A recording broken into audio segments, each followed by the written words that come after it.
where the stories are told. Warrior hearts beating brave and bold. Small town pride in the air we breathe.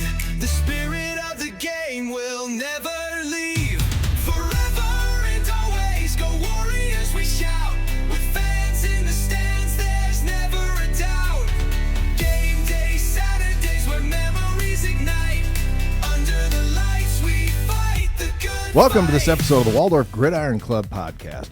Well, Troy, we're coming off the bye week, getting close to those last two games of the season against, we got Briar Cliff coming to town tomorrow, and then we're going to finish up with Doane, the Backpill guys. Yes, Doane.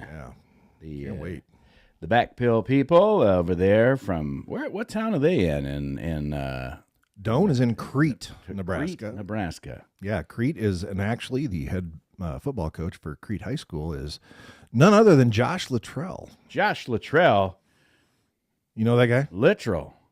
I've heard of him. You've heard of him? Heard stories. Okay. All right, great. So that voice, that mysterious voice that you're hearing in the Yes. background, is a dude that we've been meaning to talk to for a very, very, very long time. He's been with the Warriors for plenty of years. Number 41 in your program, our specialist. I'd like to just say kicker, but Connor Parker. There he is. Connor hails out of Minnesota. Stillwater. Yeah.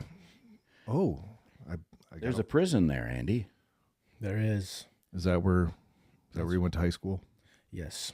You went prison? You went to. Sometimes, you never know.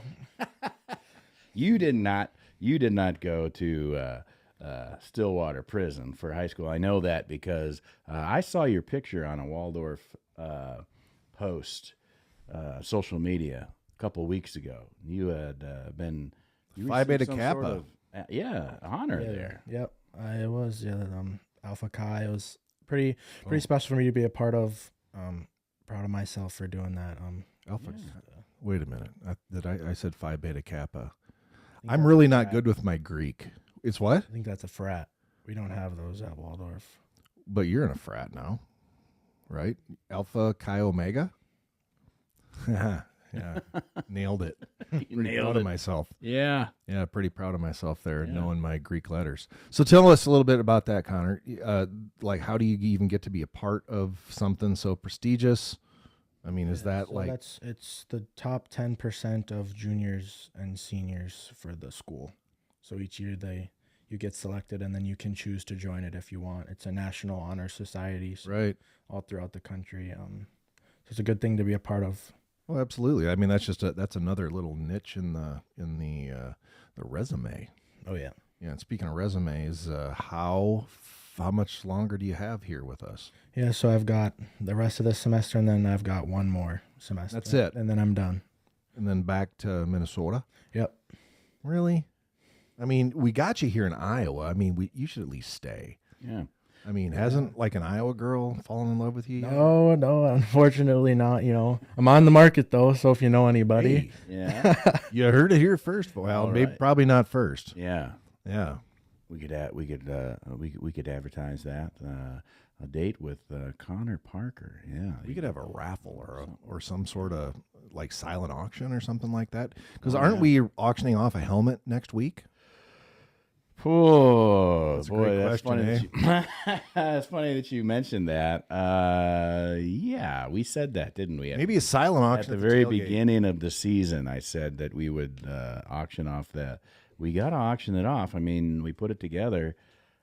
Yes, we did. I have forgotten that I still have it, and that's so we can do that. Either the plan was, I think, to do it on the Warriors live show. But we Call can, in or what? I don't know. We'll have to figure that out, how to do that. Maybe I'll at have the to think about tailgate, it. last game of the year at the tailgate when we're playing the Backpill brothers and you know Backpill, Doane Backpills. That's what the university's funded off of. Really? No, No, not at all. Not at all. Yeah, no. yeah. There, that was something that we came up with a couple of years ago when we did. Or maybe it was just not even a couple of years, probably last summer. Yeah, a year and a half. Yeah. Yeah. Yeah. Well, yeah. I guess it has been a year and a half.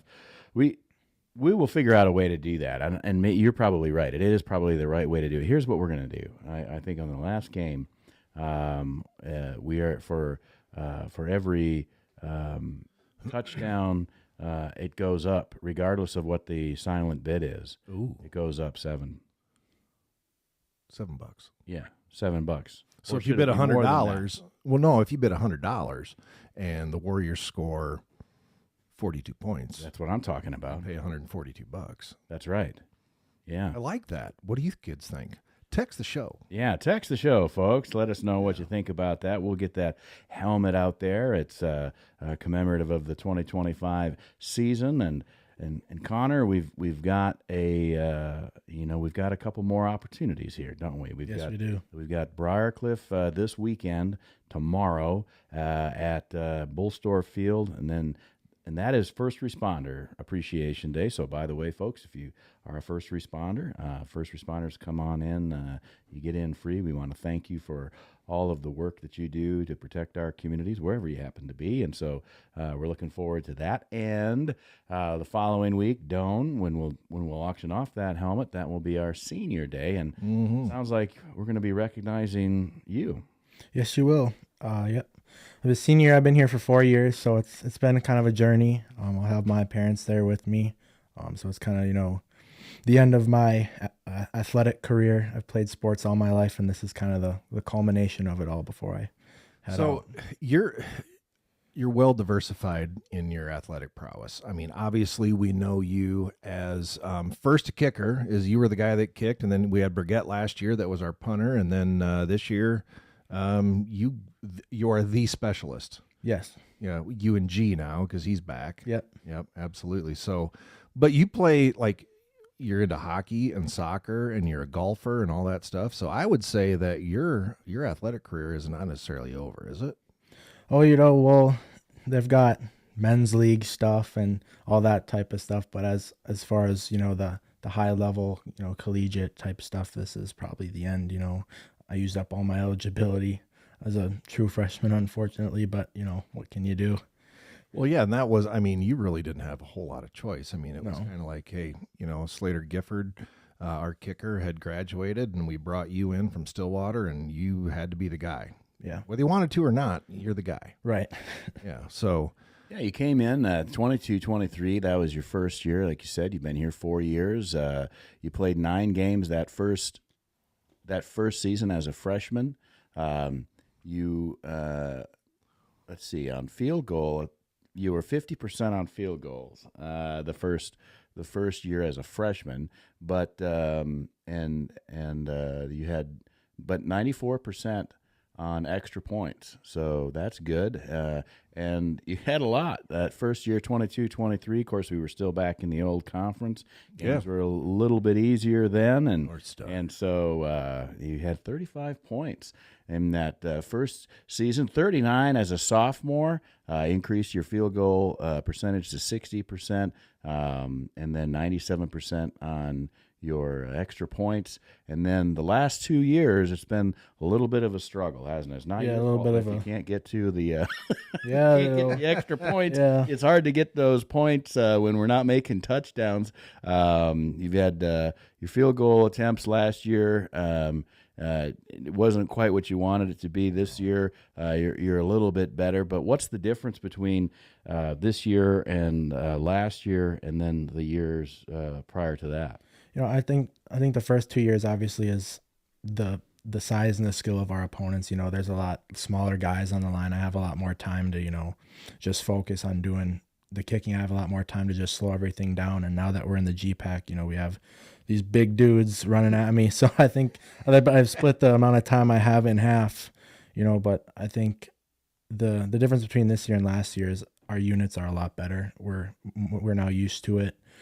We know what we're going to face, and I think it's just coming down to it's all mental really with me.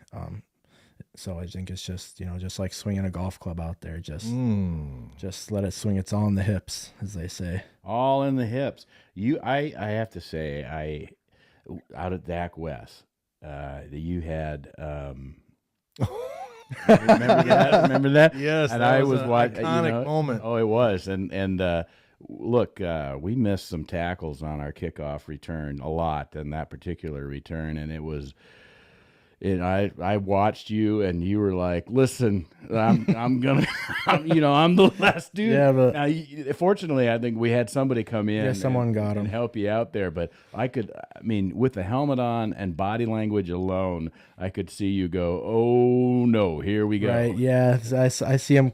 I can see it happening probably before anybody else because I've got a straight line. I just see him start running towards you, and I'm like, well, there's only so much I can do here. I just got to make him go one direction and hope someone catches up. Yeah. And obviously that was in the middle of the field, so I can't use the sideline or push him anywhere. So it's kind of just make him go, start moving around, and hope someone else is there. Yeah. So I ended up getting tackled on that play anyways. So I don't think I would have got to him, but Well, you've had some moments this season where they got to you quick, particularly when you started covering the punt position as a specialist, and from the kickoff and the field goals different. Point after, they're still coming for you and all of that. But kickoff, obviously you're pretty free and clear. Yeah. But boy, when you started doing the punting, how was that transition for you? Because that pressure is quite a bit different. Yeah, it was really different. I'd only punted in practice, and as a two, I'm kind of just, there to just get the ball off and make sure that, we're getting the reps in for the guys. But when I had to go in the first game, I was like, holy crap, they do actually come at you. Yeah. They're actually trying to tackle me now. And, I just kind of scary there. And then my first full game punting is, of course, morning side. So they're coming at me, and I just see a whole lot of maroon coming at me, and I was just trying to get the ball off, to be honest. And now it's me more working on, getting a good ball and having a good placement of the ball and getting good field position. Well, Troy, when you were talking about the Dak West game, my iconic moment was the punt. Was that down inside the 5? Yeah. And did you happen to see what Connor did? Stood right there, did the big old pitching wedge. The pitching wedge motion right out there in the middle of the field. That was awesome. Yeah. That was one of my favorite moments of the whole year so far. Well, it's been an interesting year. I mean, we've talked to a lot of players throughout the season, and then obviously coaches prior to and intermittently, and then of course talk to coach every Wednesday night. And this past Wednesday, we had the opportunity, to talk with Coach Donadio and Coach Clary as the coordinators. This season, numbers wise, as far as our results, it's the same as last season, but we still have 2 games left. And but the overall opinion about everything has been that it's not the same as last season. Yeah. The offense, we're more comfortable with the offense. We got a new court, and we got some new things going on. People are still fired up. We're playing, all 4 quarters, doing what we're supposed to do. Nobody's given up. The team seems to be pretty, excited with each other and still keeping it together and all of that, which is, in your experience, you've been here, you're a senior, 4 years. The first 2 years were in the old conference, and like you said, smaller players, different situation. And then, your sophomore year, we played everybody twice. Yeah. Yeah, we played everybody twice, and we kind of got our first taste of what a big team is like when we played Ferris State. Mm-hmm. We drove all the way out there, and that was kind of a foreshadowing of what's to come in the GPAC, of the size of players and the depth of the rosters. But yeah, like you said, I think that we are taking steps forward this year compared to last year. I think as a specialist, I spend a lot of time on the sideline watching, and I do see a lot of improvement, and there's a lot of spirit still. And even though we're this far into the season, I see a lot of guys, they're still smiling, they're happy to be there, they want to be there, and they want to get better. When do you move to, kick into the net? Like you're doing that throughout the game, but are there particular times in the situation with the offense or whatever it is that you see? Like when do you do that, and what are you trying? Yeah. I'm obviously trying to get warmed up and ready to go, but what's happening in your mind as, like you said, it's all in between your ears. It's a mental game for you, like you said, just like golf. So tell us a little bit about when you start warming up.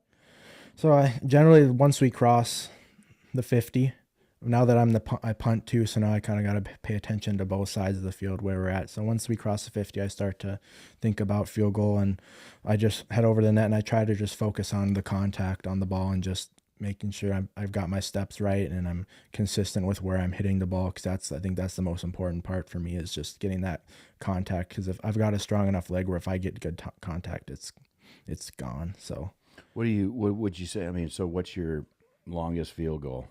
well, longest field goal in a game I believe is 45 yards. That's good. The longest I've ever hit just by myself, I've hit a 60-yard field goal with a little bit of wind. Okay. But generally in warm-ups, I move back to 50, 52, 53 yards. Okay. Yeah. And is that what you're seeing across the G-Pack as far as kickers go? Because obviously you're paying attention to the Right. PKs, particularly Yeah. the kickers. Yeah, I think we're all pretty similar. Obviously, there's going to be a little bit less, a little bit more, but I think I'm in the same range as everybody else. Mm-hmm. Well, Dak West, I was watching those guys Yeah. warm up, and I mean, they had 3 place kickers out practicing field goals, and the dudes were struggling. You know, I think they missed 1 or 2 PATs against Waldorf up there in Mitchell, home of the Corn Palace, and yeah, I was watching those dudes, and I'm like, well, we definitely have that part of the game. You know, you talk about Ferris State, and you know they were coming in as you know, comparing them to the GPAC, they were coming in as defending national champions. They won the national championship that year, and as a matter of fact, they are ranked number 1 in Division II NCAA football. Again, Northwest Missouri State's ranked number 11. They're 7-1, 7 or 8-1, something like that. Go Bearcats. My second love, just for the record, Warriors, then Bearcats. So yeah, so some of the things like that I've always noticed is that I get to hang around with UNG on the sideline quite a bit. Right. I don't have a huge role during practice, but I do get to hang around with Connor and Gerardo quite a bit, and we have a lot of fun conversations, I think. Well, we do, yeah. Yeah. So music is always a big thing. Yeah, we do. We do talk a lot about music. Us specialists get the privilege of controlling the speakers during practice. You know, we don't always get to play what we want, but when we do, it's a great time. And, you know, not everybody on the team enjoys it when the specialists get on the speakers there, but, you know, it's good for us. It's fun for us. And, you know, sometimes we put on some old stuff, you know, and Buff gives us some input on some songs, and, Oh, yeah. you know, Little Nazareth Oh yeah. one day. Yeah. And, What's your mix?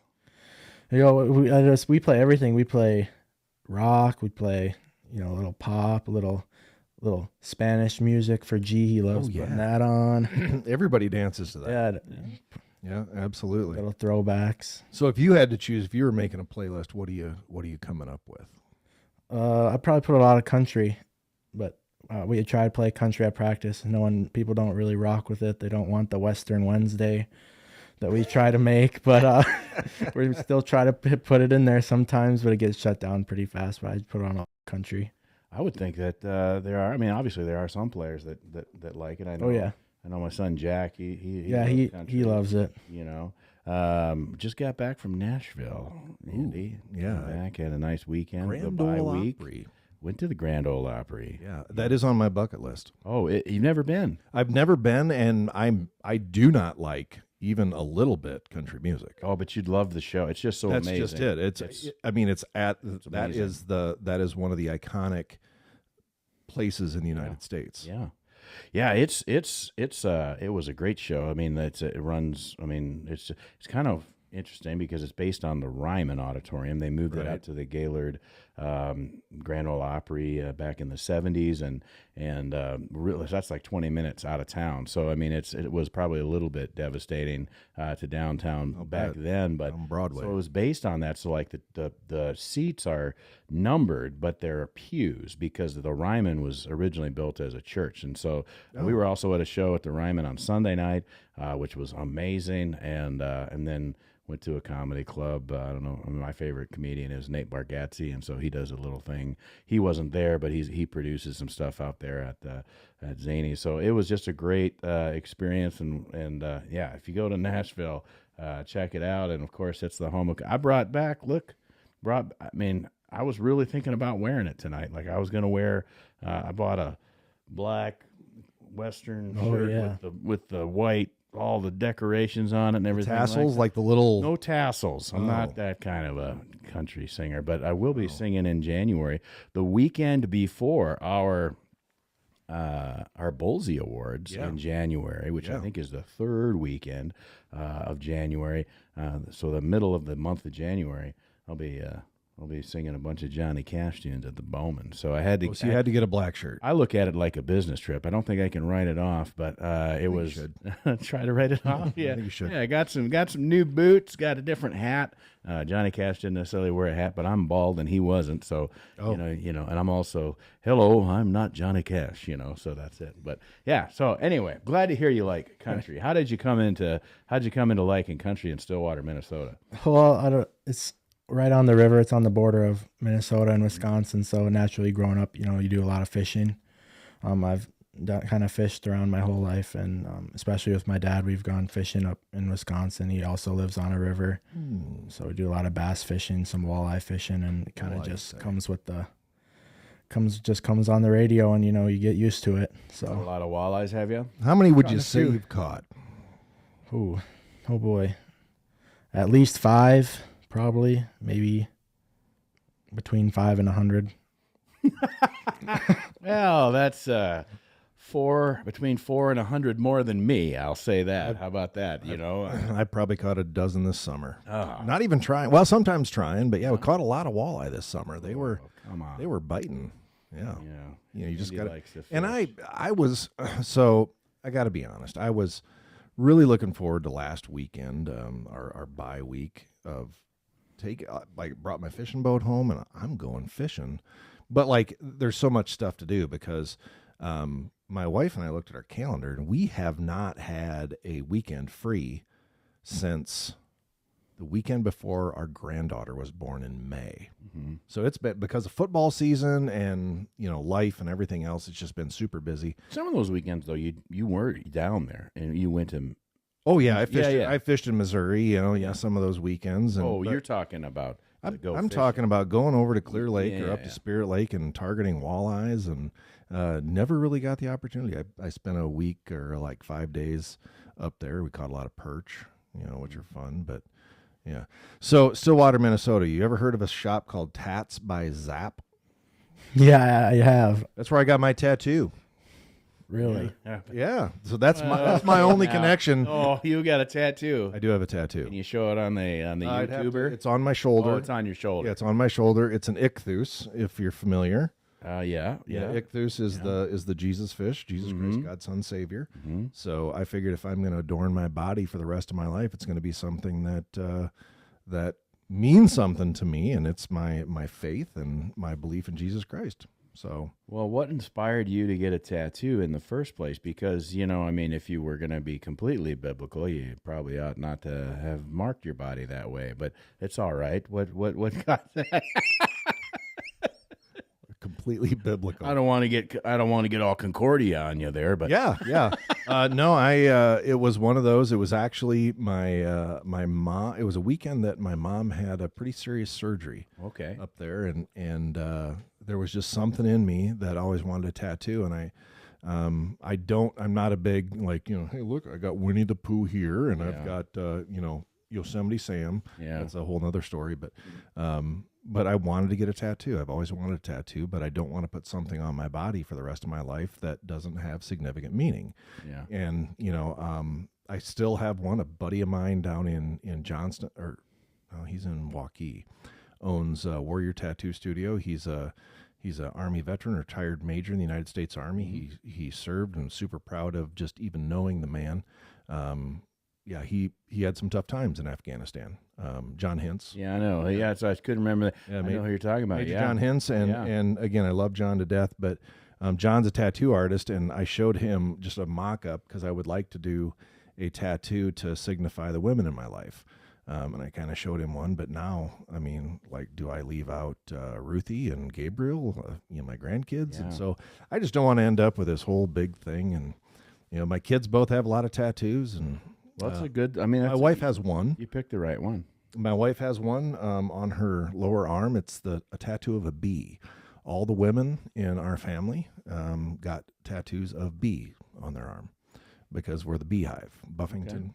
Oh, okay. Yeah. I like the alliteration. Sounds good. You got any tattoos over there? I don't have any tattoos. Yet? Staying pure. Yeah, I just don't know what I would get that I'd want on, Minnesota Wild right on your chest. Well, yeah, or just get a jersey tattooed, name on the back and everything. Are you? I never quite understood. I never quite understood when people get a tattoo in memoriam. I mean, I understand why they would want to, but I don't understand why they put it on their back. So it's like, it's like you got a tattoo on your rear, like your left shoulder. You can't see it, and there's like, this is to remind me of my mother or my brother or my friend or whatever. And it's like, how does that? I get that. You get that. I really get that. I'm really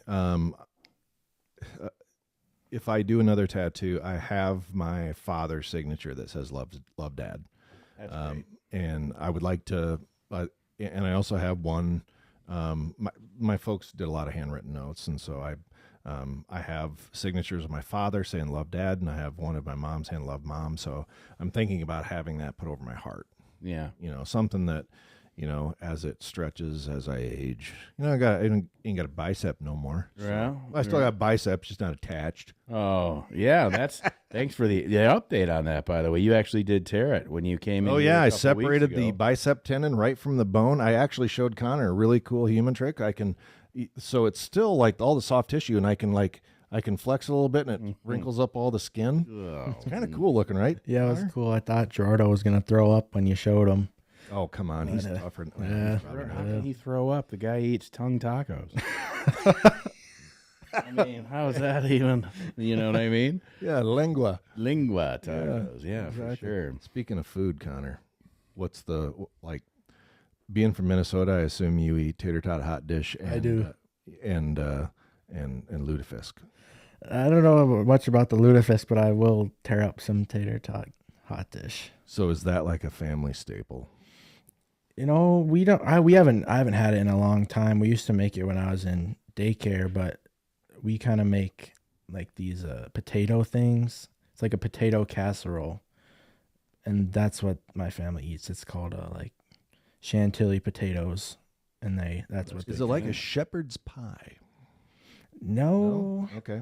I can't really describe it, but it's pretty good. That sounds fancy. Yeah, chantilly. If you add that to anything, I mean, whether it's lace or potatoes, you're going to come Big out Bopper with a would Big say Bopper lace. song. Yeah. Yeah. God rest his soul. Yeah. Well, and then so if you're a Stillwater guy, you probably, I'll say, Stillwater's a beautiful town. Yep. Obviously very hilly there along the river. And I've always appreciated, and this is going to kind of seem out of left field, but as a veteran, I've always appreciated how Minnesota and Wisconsin, by the way, does their VFWs and their legions. And so I know you got a great legion there in Stillwater, and in Minnesota particularly, it seems like the American Legion is where the communities, there's usually a bar, they get together, they have wedding receptions, it's where people have graduations. I mean, it's just a big deal. And the Stillwater Legion, have you been there, Andy? I've not, no. Yeah, it's up on I feel like I need to. You got to kind of go up. It's up on, it's a pretty good slope where it's actually, if you're going to park next to it, you're going to be, depending on if you're facing east, you're going to be rolling downhill. But I mean, that's a good Legion. Yeah. I mean, so have you ever spent any time there at the Stillwater Legion? I don't know what the number is. Yeah, I've been in there a couple of times. I haven't spent too much time in there. I know my stepdad has hot sauce that he sells there that they've put in there. So I've spent a little bit of time, not a lot of time in there. So the burning question here is Minnesota and Wisconsin are famous, especially at their legions and VFWs, for having meat raffles. Have you ever been to a meat raffle in Minnesota or Wisconsin? I don't think I have. Well, you're not really Minnesotan then. I don't think so. Well, we're going to do a meat raffle right now since you mentioned that you were single. We're going to we'll get it going here. How about $100? That sounds pretty good. I think we could probably do a little fundraiser. That sounds more like a meat auction. A meat auction. Yeah, that was a meat auction, not a raffle. Yeah, raffle is just. Oh, you got it right. Yeah. So we were in Lanesboro. My wife and I took a trip up there, and of course that's quite a bit south of Stillwater, right along the Minnesota-Iowa border. And we were kind of like, it was in November. There's not a lot going on. Yeah. in Lanesboro in November. But guess what? There was Was there a meat a meat raffle raffle? at their Legion there. So Yeah. we went there because I said, by God, I've never been to a meat raffle. And they bring it out. So they bring out all the meat and set it on the counter. Mm-hmm. And so I got in on the first one. It took about 20 minutes, 25 minutes to start the meat raffle. There's chicken sitting on the counter. That's all right. It didn't seem like there was. And so I got in on the first one, and I was like, my wife said, "Are you going to get on another one?" I'm like, it's raw meat sitting out in the air. Yeah. You know, and they were watching the Minnesota Gophers play somebody, and people were cheering for the Gophers. I've never in my life been around anybody that liked the Minnesota Gophers, except for, of course, Connor Parker. Yeah. Are you a 100% Minnesota teams? Yep. Whether University, the Twins, the Yep. the Wild, everybody. Everybody. Yeah. Follow basketball at all? A little bit. Yeah. I don't. I mean, but the Timberwolves, and I'm a Vikings fan. Are you a Vikings guy? Yeah. Yeah. I mean, there you go. All right. So now we're on to the same page. Outnumbered. Sounds good. Outnumbered. I'll tell you what, J.J. McCarthy made the Lions look foolish. Isn't that something? Beat the Lions. I mean, I think the NFC North is probably the hardest of them all, but I'm biased anyway. And Well, even you got somebody like Caleb Williams actually doing something for the Bears. He was a joke last year, but know. my God, I mean, he's coming on. I mean, the Bears are looking like a team. Yeah. That is a tough, and you can never count out the Packers. Those 4 teams in NFC North are tough teams. they are. Yeah, but generally, they're going to crap the bed as soon as The Bears? all of them. All of them. Yeah. All of them. Ow. It doesn't matter. Ow. It doesn't matter. When they get the Eagles on the playoffs. What's the last NFC North, other than the Packers, NFC North team that's been to the Super Bowl? Oh, come on now. We don't have to ask the Vikings fan about the Super Bowl. What, 85 Bears? 85 Well, Bears. that's true. They live on that, don't they? Yeah, but the thing is, other than the least they Packers, it's won. the 85 Bears. Yeah. Yeah, that's Yeah, well, I mean, fine, but listen, you and I, we're on the same page on this deal. I did see a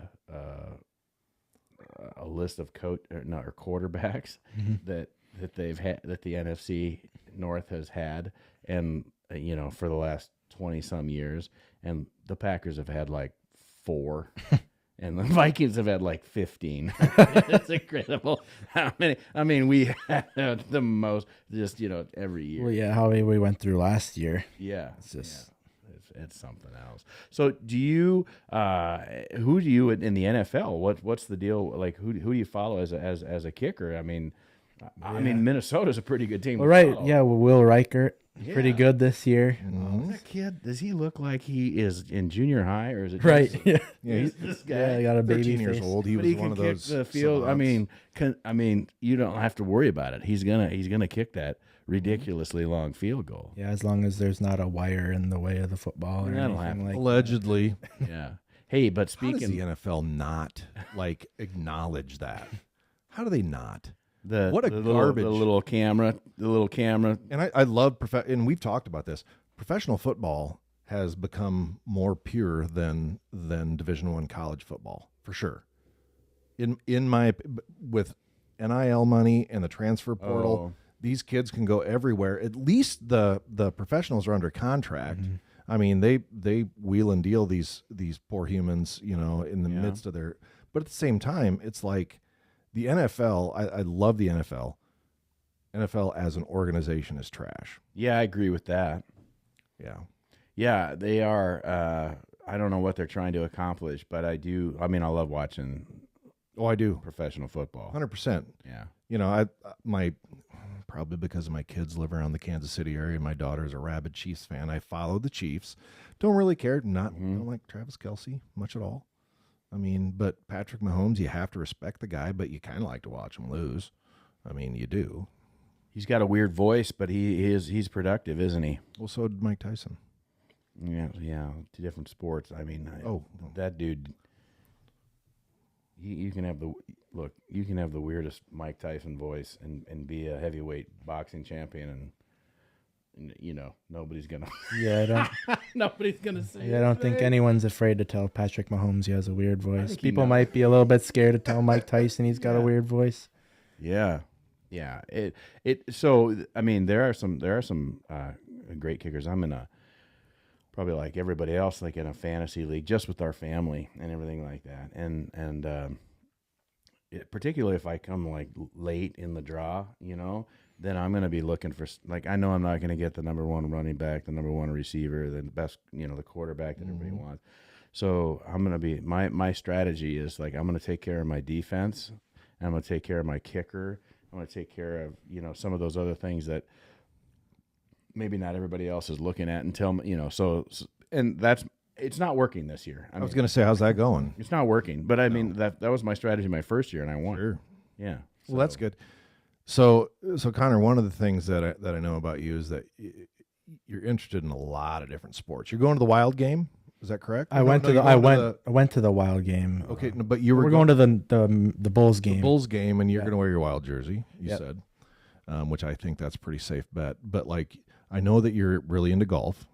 So do you watch golf? Yes, I like watching golf. Who's your player? I like Bryson DeChambeau.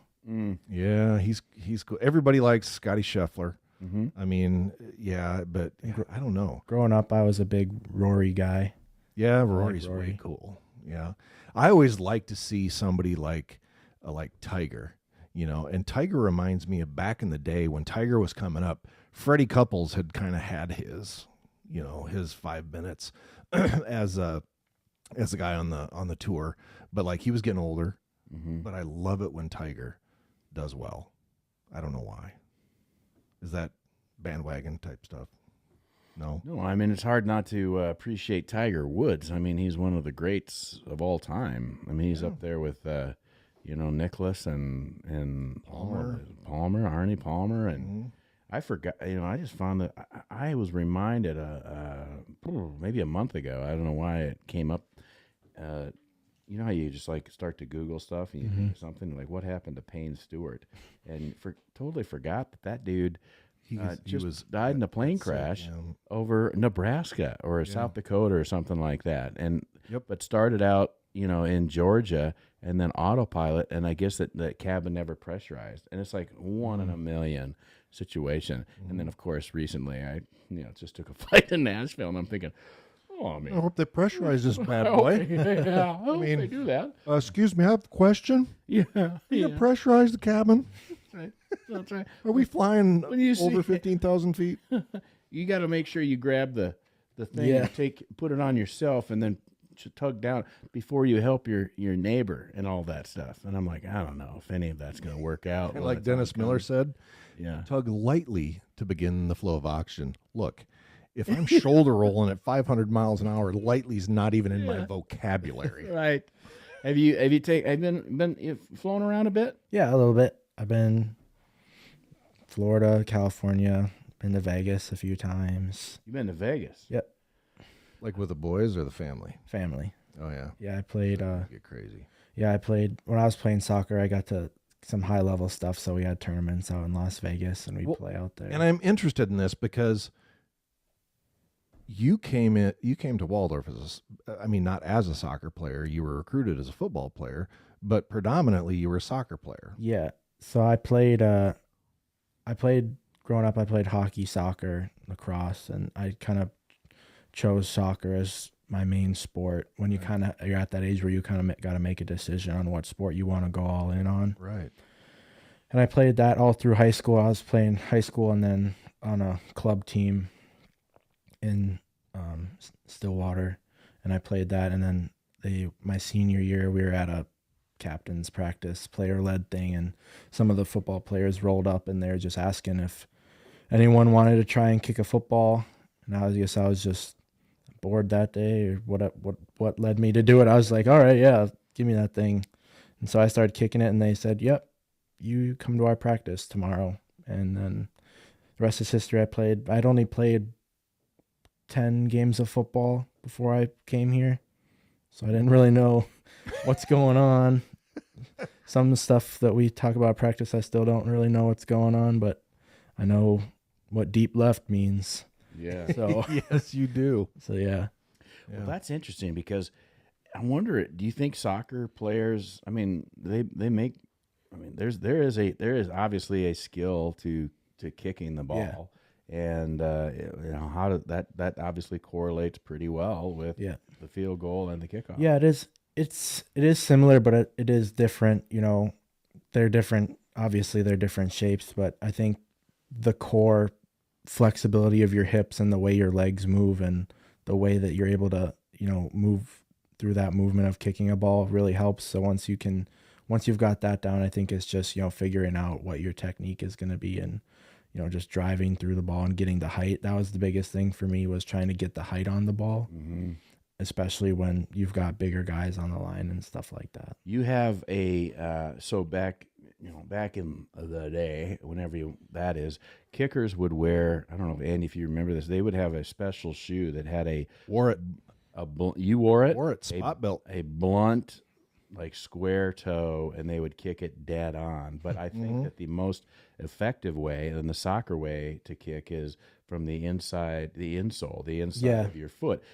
So you talk about technique. Are you inside of your foot, or is it dead on? It's the inside of my foot. There's kind of a bump on your foot. You can feel it. It's the hardest bone in your foot. Okay. And so that's where I try to hit the core of the ball, makes it go straight, and I get the height and the power. That's where that all comes from. So yeah. So we were. I mean, football was way off on that. I mean, like, they call it football.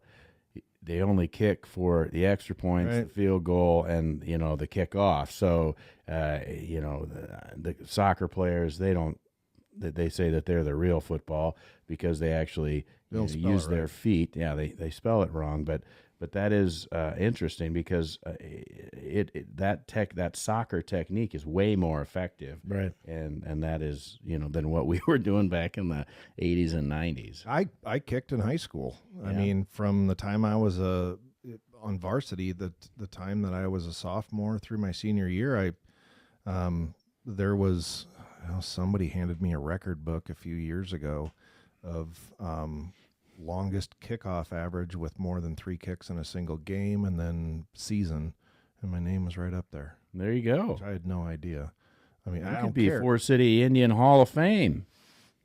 I'm just waiting for the call.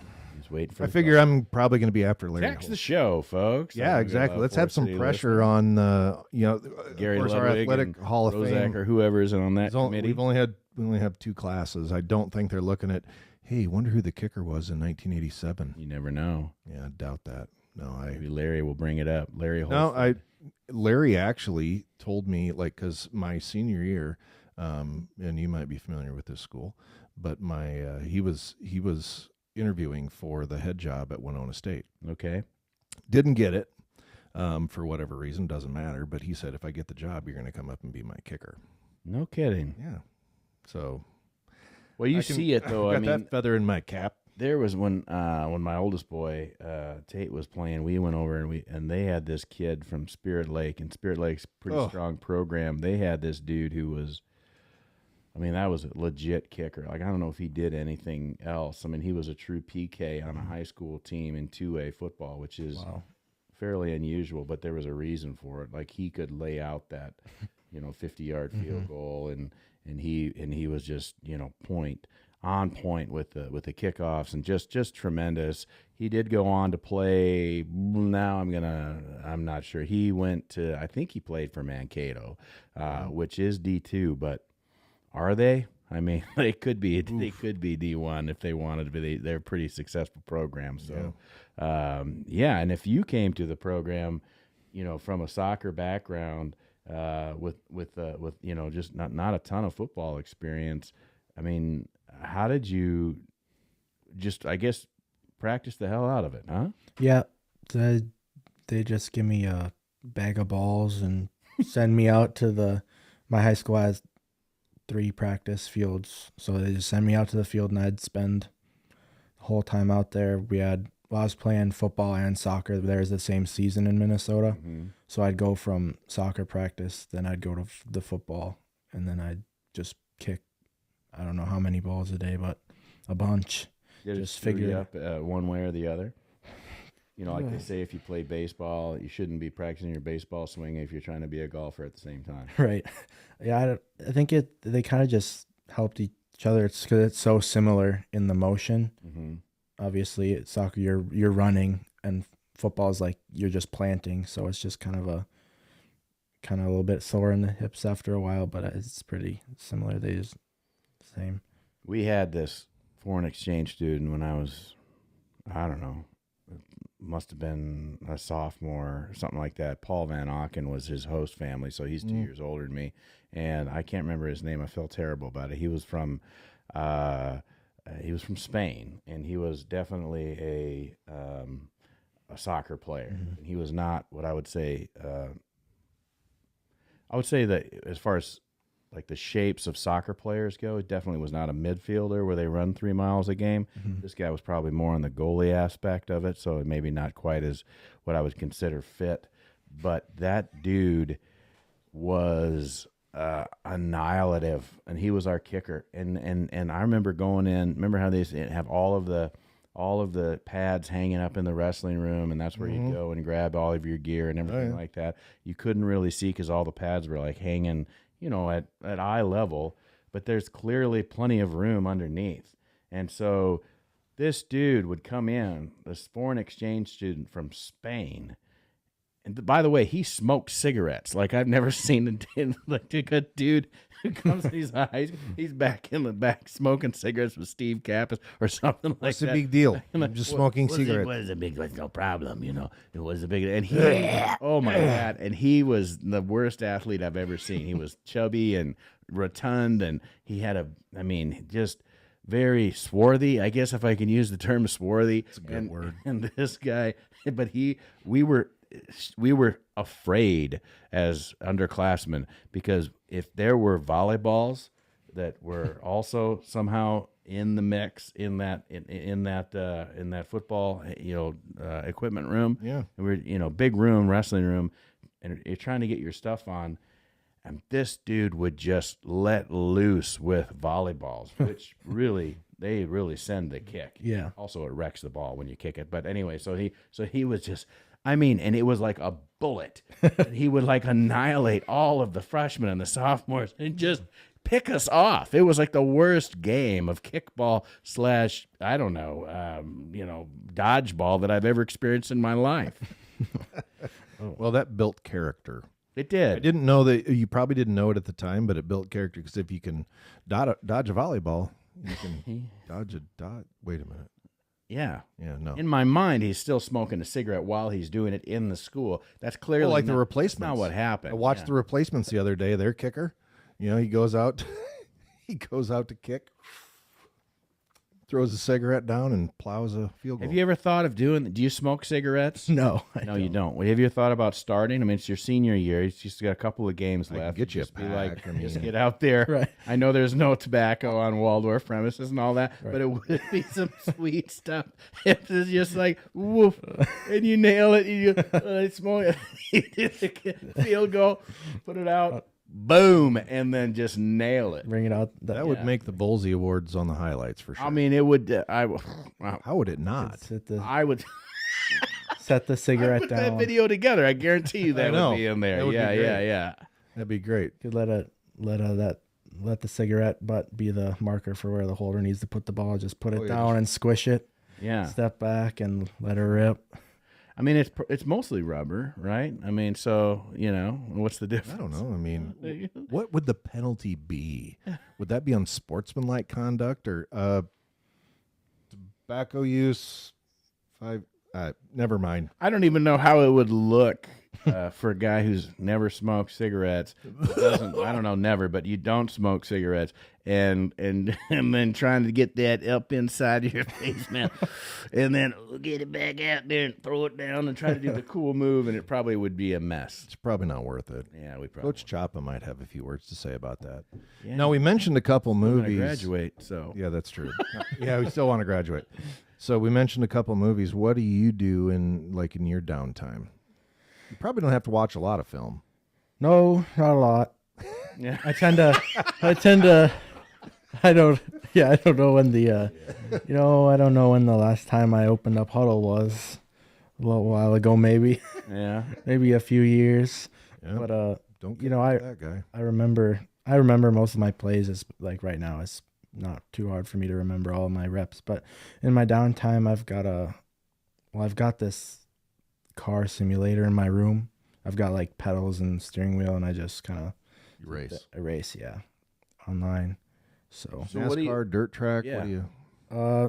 Open wheel cars, NASCAR, all that type of stuff. Endurance racing, so like Super Mario. yeah, that too. Yeah, Yeah. it's like 3-4 hour races online with other people. Just Really, 3 to 4 hours of just racing, like enduros. Yeah. So okay, like deserts or just on a what- track, Oh, really? on a circuit. Yeah. All right. So yeah. So what are you studying? I mean, what do you I'm business, finance, and banking. So there you go. finance. You got a line on a job yet? Over there? I do not. I'm still working on the old internship for our credits that we need to graduate. So I'm still trying to get that, and then after that, hopefully find something. That'd be good, yeah. I mean, Text the show, folks, if you're looking for so what do you want to get into, like financial planning or Financial plan, markets corporate finance, Mhm. Okay. stuff like I'd like to do mergers and acquisitions, Oh, all right. stuff like financial analysis and risk management, stuff like that. Very good. All right. So that's yeah, look. seems hard. I mean, it is probably a little. I mean, there's a lot of math involved. I'm imagining. I mean, Yeah. you probably love quantitative methods, don't you? Yeah, I love Excel, love Microsoft Office. It's great. You know, It's a great time. Bill Gates is happy to hear that. So I got to know between from Stillwater, you're right across the river from Hudson. Is there a little bit of a rivalry between Stillwater and Hudson? Yeah, we would do this thing for soccer where we'd play some Wisconsin teams in like a little round robin tournament. We'd play Hudson, and all those guys, we all play in the club together. So we all know the Hudson guys know us, and then we'd get a little bit of a brawl. But they never play for football, which I don't know why they wouldn't just scrimmage or do like a preseason type thing. But for soccer, it would definitely get a little bit chippy, especially when it's guys that you know, and the schools are pretty similar in size, and everyone kind of knows each other. Well, if you go a little bit further east and then south, you're going to run into the town of River Falls, Wisconsin. I lived there for a couple of years. Ever been to River Falls? Yeah, I've been through there. I know a lot of people that go to the university there. Played hockey in their state, in their little arena. I haven't spent too much time there. I've gone there for dinner and whatnot, but It's a fun time. Yeah. How about if you keep going east and then just a little bit north, you're going to run into Somerset. And, of course, that's the home of Ozfest, or at least it used to be. They're still doing an Apple River, too. That's in that neck of the woods. How about that? Yep. So I've been there. We call it Scummerset, where I'm from. Yeah. And then the Apple River, my dad used to live on a house on the Apple River over in Amory, Wisconsin, which is just kind of, you keep going east there on the highway. But yeah, I've been around that area, and I know some people and that whole area. Apple River used to be a huge thing, I think, in the 80s. Like people would go tubing down and drink their weight in alcohol. Yeah. And Because you're floating, so it's 1/6. I think there was a lot of nudity Yeah. and debauchery Yeah. that went on in the Apple River. Never been. Feel like I missed out. Yeah, I went there with we did not know this, did not understand that was the situation in the mid 80s. I went there with our church youth group. I will tell you, everything that you said is accurate. Yep. And this is the best. Yeah, I've heard The best youth group trip I've ever I've heard taken.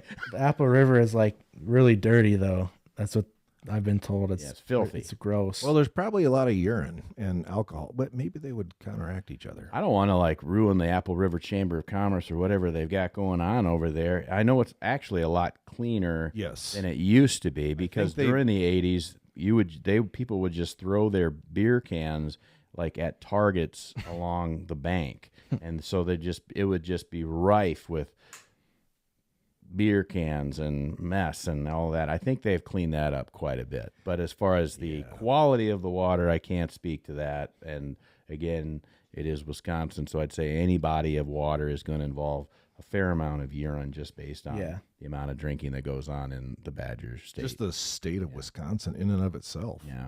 Yeah. And I say that with love and appreciation. Oh, absolutely. Yeah. Wisconsin. I tell you what. There's a reason they call it Big Whiskey, Mm-hmm. and love Wisconsin. I love the fact that you can be out in the middle of nowhere, and you always run into a place called like Bob's Halfway. I know, We've it's talked the best. about that, and it's always halfway between two is. towns. Yeah. And they're going to have their old style sign, Yeah. and there's going to be 4 locals in there, Yeah. and they're going What to do talk they to do you. for a living? It's just they're always there. Oh, they're just there. Yeah. It's They're like, just there. That's their job. yeah. Yeah, they get paid $7.85 an hour to sit there. And so, where are you from, men? Yeah. Yeah. Yeah. It's the best. You don't really have a Minnesotan accent. No, you don't. Oh, I don't. I'm sure I've heard that it comes out, when I say like Minnesota or boat, The long O. the long O. Yeah, the man with the long vowels. Then there's some people in my family that have it, but it's more of an up north thing, and I don't know. Maybe I had more of it when I came here, a little bit of a long O, Mellowed but you out a yeah, little maybe a little bit. Do you stay here for the summers? I have not. I did not. I go home. I work. I had to make. What do you do back home for work? I worked at a hotel as a valet driver. Nice. Yeah, so it's a pretty fun gig. Best Sweet car you've rides? ever driven. Come on. I drove a McLaren this summer, and drive Ferraris and Right. Bentley. You ever Yeah. take them for a little longer drive than you ought to? Yeah, so there's this guy that comes. He's a lawyer, and every time he's got a rotation of Mercedes, Mm-hmm. and he'll bring one, and he always gives us like these weird tasks. He's like, in my trunk, there's a suitcase, and under that suitcase, there's a jacket, and under that, there's a box of cigars. I need you to grab 2 and bring them up to my room. Or he'll say, can you go give this a car wash? And we don't have any tools to wash cars at the hotel, so we got to drive maybe like a mile up the road to the car wash, and in this dude's Mercedes. And so we'll be gone for like 20 minutes washing this car. You're an academic, member of a Greek organization. Whereas for me, if that was the case, so you probably never did this, but I would have Ferris Buellered that. Oh, yeah. I would have jumped it. Yeah. See where we can take this, find some railroad tracks, see how far this can go. Well, how good is the suspension on this bad? Well, I have been in vehicles before where after an incident, we have said, it's a rental. So I suppose I would probably be the same way. It's taking it into like a under the hotel parking garage or something like that. There's usually a pretty abrupt angle into flat space. Yeah, that's right. Yeah, see how fast you can go for that. Worst car you've ever had to park? Oh, there's what is it called? The Pontiac Aztec. Yeah. That thing is, mean- and this guy, it's the same guy. He always comes and brings it, and I see it pull up, and it's dirty as all get inside, and smells like cigarettes, and doesn't tip at all. Just it's like one of those keys that you get at Walmart where you go and make a new key. So it's like a house key for this car. Oh my gosh. Don't lose that. It's the only one I He's got. like, yeah, he's like, Yep. That make is sure you don't fantastic. scratch it. He doesn't tell you to go take it. Hey, could you maybe vacuum this out or anything like that? No, No, he doesn't. yeah, care. he doesn't care.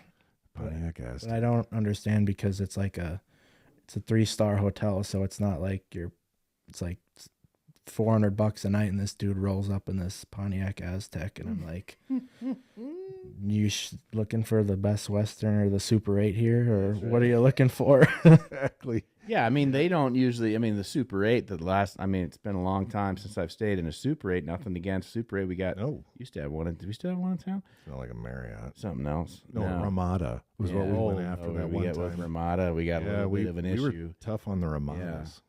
Yeah, but they're not showing up with the valets. Like the valets come from, you got to have a nice star rating there.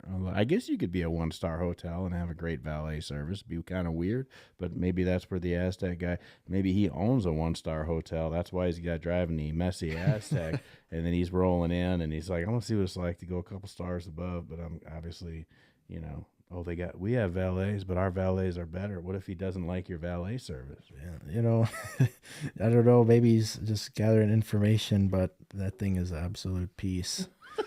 And it's the same thing. We know when it's rolling up. What was your biggest tip? I've gotten hundreds before. We get a lot of weddings, so Yeah. the father of the wedding will come down and he'll be like, this is from everybody and stuff like that. Well, that's nice. It is Yeah. good. It is good. Yeah. Yeah. And that's in Stillwater? Yes. Okay. So Use $100 well, you can say the name of the hotel. You Yeah, going it's back called, there? yeah, I'm going back there for the winter. It's called Okay. the Laura Hotel. If you ever come there, I probably can't give you a discount, but I'll valet your car. There you go. Laura? Big Yeah. tip, remember, Laura. folks. Yeah. Nice. The It's right Laura. down there. Laura. Laura or L-A-R? Lora. Laura. So yeah, but Okay. talking about the Ramadas when we went up to Fargo to play. Yeah. I don't remember what team we were playing. It was, I think it might have been my sophomore year, but we had to stay in the Ramada. Probably Mayville. Yeah, it was Mayville. Mm-hmm. And we pull up to the Ramada, and there are these people. They're dressed. I don't even know what they're wearing. Some sort of costume, and I'm just like, we're all like, what the heck is happening? And we roll into this hotel, and there was an anime convention in the same hotel that the team was staying in, and we're like, Coach Shop is just like, what is going on in this place? You got grown men walking around in these costumes, and the place smells weird, and it's just terrible. And then we get in the rooms. Half the rooms that the team had weren't made. There was like, We kind of used it a bit. yeah, there was hair on the for like sheets. 4 and hours. Yeah, that was 22, 23. I think that was 20. I think that was 23. 23. Yeah, I was Probably there. I was Mayville. actually at that convention. I was dressed as no, I'm just kidding. Yeah, there was someone had a bullet in their room. Yeah. There was like a 22 bullet. And I just remember that it was the specialists all in the room, me, Isaac, Brigitte, and Gerardo, and Isaac wouldn't get on the bed. He slept in the bathtub with towels. That was the only one that was, Yeah. I was so tired. I was like, screw it. I don't care what disease I get. I'm getting under the covers and going to bed. He's like, no. Yeah, we're never going to get sponsored by Ramada. We've made it No, pretty clear in the last couple of years. Well, By the way- I sent you that text that one time we were in Spirit Lake, and there's a Ramada there, and I'm sure it's a perfectly lovely place. But my wife and I were over on the west side of town, and I'm like, oh my God, there's a Ramada. So I sent you that pic that hey, we're in the tough part of town.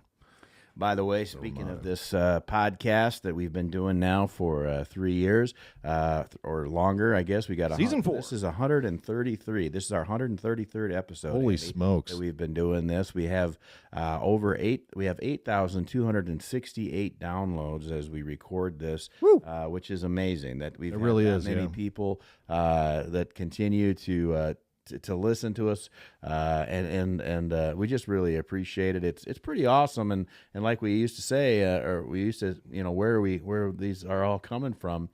Still mostly from the United States, as you might expect. Forest City is still our leading audience. That's good. But it is pretty wide and varied. Minneapolis comes in close second, and then Janesville, Wisconsin. I can't figure that out, and on and on and on. So to all of our listeners out there, we really appreciate it. It's actually been great, and we're going to keep doing this. It's fun to be now online with the video, and I hope you enjoy that as well. Yeah, absolutely. So, Connor, tell us a little bit about your family back up in the Stillwater area. Yeah, so I'm an only child. I don't have any siblings. It's just me. You Got my- auntie.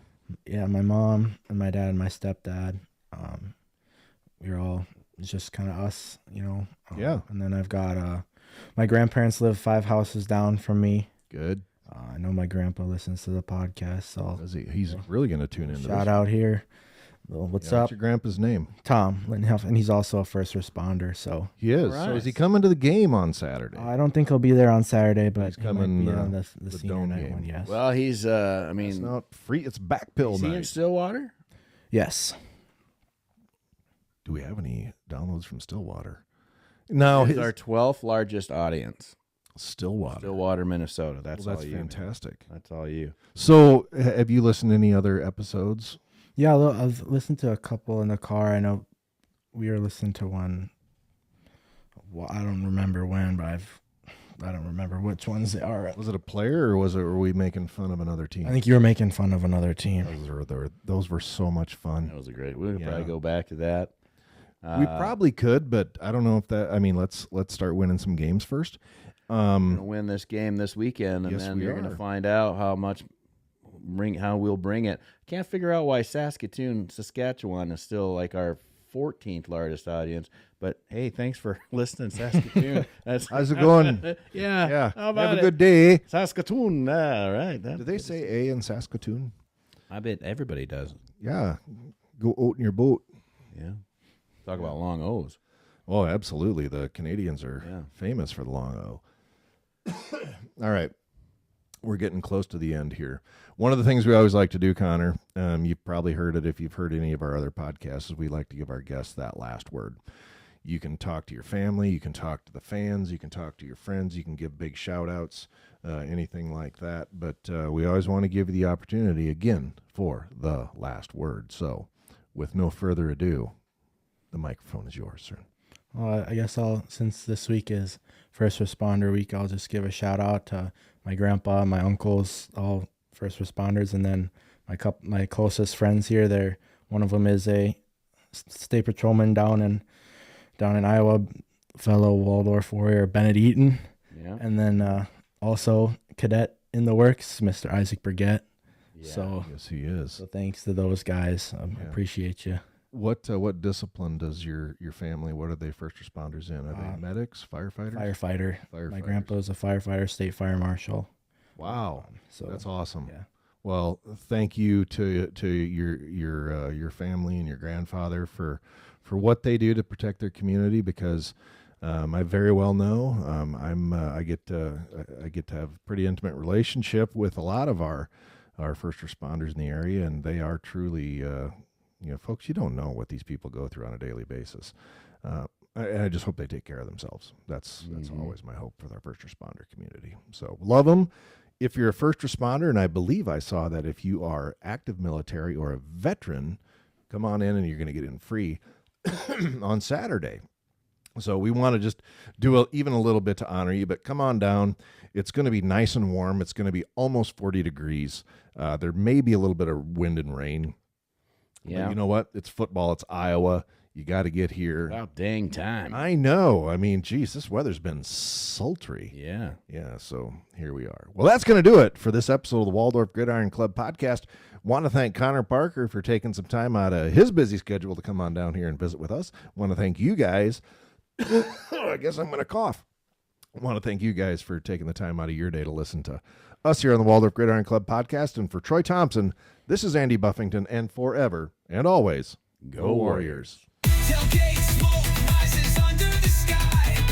Laughter and cheers as the moments fly. Players suit up with fire in their veins. This is our home where passion remains. The podcast echoes the stories we share. The live show reminds us we're always there. The best small college where legends are born. A family united in a bond never torn. Forever and always, go Warriors, we shout. With fans in the stands, there's never a doubt. Game day Saturdays where memories ignite. Under the lights we fight the good fight. You can join the Waldorf Gridiron Club and be part of the best small college football experience in America. Just visit our website and pick your membership level at waldorfgridironclub.org. You can also click on the Support the Show link in the show notes to donate.